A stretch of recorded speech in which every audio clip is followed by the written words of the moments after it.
నరకంలో ప్రార్థన చేస్తున్నారు. ఎవరు ప్రార్థన చేస్తున్నారు, ఎవరికి ప్రార్థన చేస్తున్నారు, ఎందుకు ప్రార్థన చేస్తున్నారు, ఎప్పుడు ప్రార్థన చేస్తున్నారు?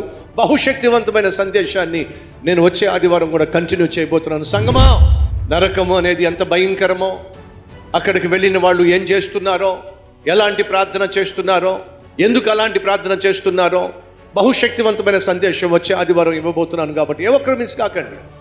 మీరండే ఎవరైతే మీ ఇంట్లో రక్షించబడాలి, మీ బంధువులు రక్షించబడాలి అని మీరు ఆశిస్తున్నారో వాళ్ళని ఖచ్చితంగా తీసుకురండి.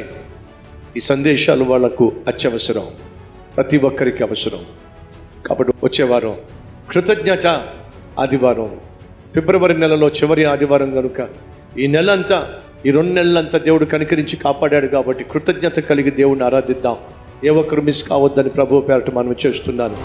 ప్రతి ఆదివారం ఉదయం 6 గంటలకు, 9 గంటలకు, 12 గంటలకు, అలాగే 6 గంటలకు 4 ఆరాధనలు మన కల్వరి టెంపుల్ మందిరంలో జరుగుతున్నాయి కనుక మిమ్మల్ని అందరినీ కూడా ప్రేమతో ఆహ్వానిస్తున్నాను.